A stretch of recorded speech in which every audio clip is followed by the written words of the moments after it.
안녕하세요. 지극히 작은 자입니다.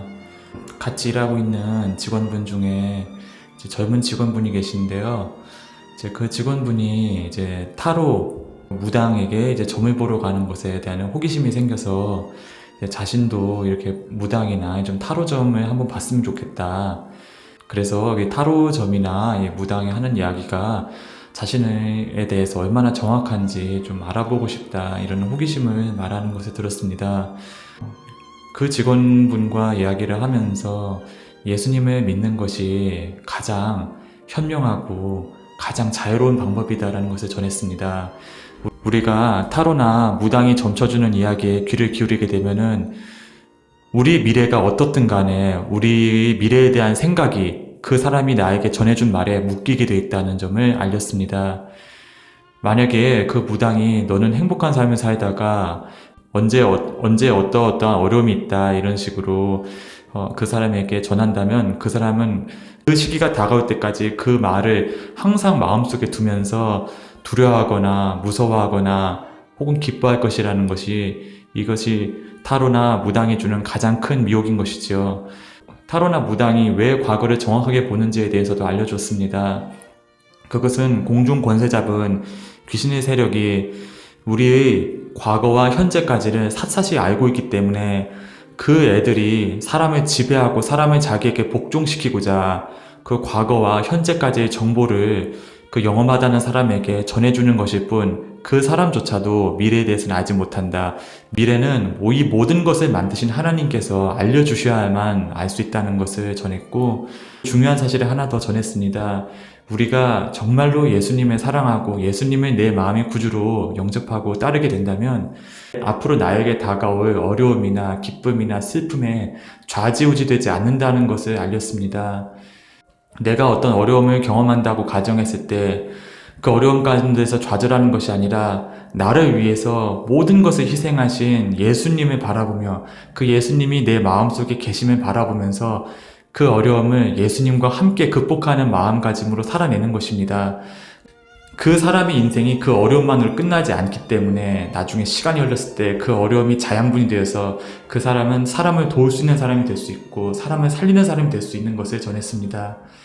그리고 기쁜 일이든 어려운 일이든 예수 안에 있으면 항상 사람을 사랑하게 될 수밖에 없다. 항상 사람 앞에 겸손할 수밖에 없다는 사실도 전했고요. 그리고 이 이야기도 전했습니다. 바로 진짜와 가짜를 구별하는 방법에 대해서 전했는데요. 진짜는 남을 위해 자신을 희생하며 가짜는 남이 자신을 위해 희생하도록 만든다. 이 이야기를 전했습니다.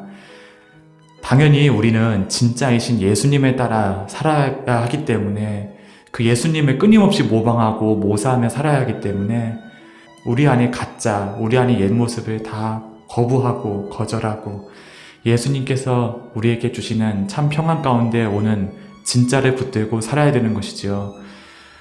제가 전한 이 말이 그 청년의 가슴 가운데 뿌리 내려서 그 청년의 마음의 주인이 예수님이 되었으면 좋겠습니다. 감사하게도 구독자가 1000명을 넘어 수익 신청을 하게 되었습니다.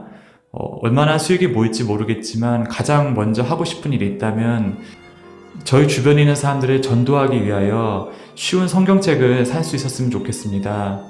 그래서 이 성경책을 통해 이들이 예수님을 받아들이고 예수님의 마음에 두도록 그들에게 편지를 남기고자 합니다. 이 일을 위해서 기도해 주시고 한 사람의 영혼이라도 주님 앞에 돌아올 수 있는 계기가 되었으면 좋겠습니다. 제가 유튜브를 하는 이 활동을 통해 저에게 제가 생각하지 못했던 것들을 안겨주신다 하더라도 이 모든 것을 사람과 예수님을 가까이 하고자 하는 일에 사용하게 되기를 진심으로 소망하고 있습니다. 늘 구독과 좋아요 그리고 댓글로 함께 해주셔서 진심으로 감사드립니다. 이 채널의 이름을 지극히 작은 자라고 지은 이유가 있습니다. 성경에는 예수님을 사랑하는 사람들이 하는 여러 역할들이 있습니다. 어떤 사람은 예언하는 일을 할 수 있고 어떤 사람은 복음을 전하는 일을 할 수 있고 어떤 사람은 사도 일을 할 수 있고 또 어떤 사람은 이제 사람을 치유할 수도 있는 각자의 사람마다 주님께서 여러 은혜들을 주셔서 그런 일들을 할 수 있게 하신다고 합니다. 저는 그 중에 하나님께서 가장 기뻐하시는 일은 바로 사람들에게 복음을 전하는, 그래서 예수님께로 사람들을 이끄는 그 일이라고 할 것입니다. 다니엘서 12장 3절의 그 선물을 받는 저와 또 여러분들이 될 수 있었으면 좋겠습니다. 하나님께서 가장 기뻐하는 일을 하나님이 벗을 자격으로 하는 것이 저희 인생의 소원이라고 할 수 있겠습니다. 이 소원이 이 방송을 청취하시는 모든 분들이 소원이 되었으면 좋겠습니다. 우리 현대인은 1분, 1시간, 하루를 기다리기 참 어려워합니다. 우리 삶이 빠른 변화에 기다려진 탓입니다. 하나님은 옛적부터도 그러하셨지만 세대를 넘어서 수백 년, 수천 년, 그리고 영원을 바라보시는 분이십니다. 우리가 낮은 차원, 짧은 시간에 집중하기 마련인데, 그래서 우리가 그분을 쉽게 오해하는 이런 일들은 어쩌면 너무도 당연한 것일 수 있겠습니다. 그런 우리를 위해서 창조주를 사모하는 마음, 그리고 그분을 신뢰하는 믿음을 허락해 주셨고, 우리가 죄의 속박을 넘어서 그 위대하신 분과 친구가 되는 길을 열시기 위해서 예수님이 십자가를 허락해 주신 것을 잊어서는 안 될 것입니다. 우리가 살고 있는 이 차원의 물질계를 보면서 이제 창조주 하나님께서는 자신이 만드신 법칙, 자신의 말에 자신의 권능을 제한하는, 어쩌면 고지식해 보이기조차 한 철저한 겸손을 실천하고 계신 분임을 깨달아 알게 됩니다.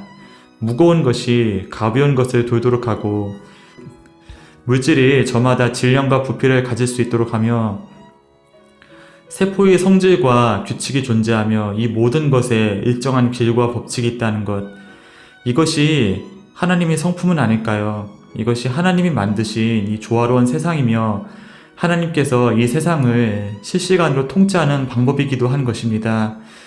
히브리서 1장 3절입니다. 바로 예수님을 묘사한 구절인데요. 이는 하나님의 영광의 광채시여 그 본체의 형상이시라. 그의 능력의 말씀으로 만물을 붙드시며 죄를 정결하게 하는 일을 하시고 높은 곳에 계신 지극히 크신 이의 우편에 앉으셨느니라. 아멘. 이 말씀으로 만물을 붙드시는 그분이 신실함이 없다면 우리가 사는 물질계는 존재가 머물 수 없는 혼란과 혼미만이 있을 것입니다. 물리 법칙이 시시각각으로 바뀌는 세상 상상이 가시나요? 때문에 사람은 지금 내가 생각할 수 있는 힘이 있음으로 인하여 나의 의지로 나의 몸을 움직일 수 있음으로 인하여 이를 통해 우리가 사는 이 차원을 감각할 수 있다는 것만으로도 마땅히 창조주 하나님을 찬양해야 할 것입니다. 또한 이 모든 것을 가능케 하는 그분의 신실한 겸손을 나의 삶에서 매일 의식하며 또한 이를 즐거운 마음으로 닮아가야 할 것입니다. 어려운 소식들이 가득하지만 오늘도 주님 안에서 우리는 참으로 평안합니다. 이 평안이 오늘 기도 자리 가운데 기도하시는 모든 분들께 있기를 주님의 이름으로 간절히 축원합니다. 감사합니다.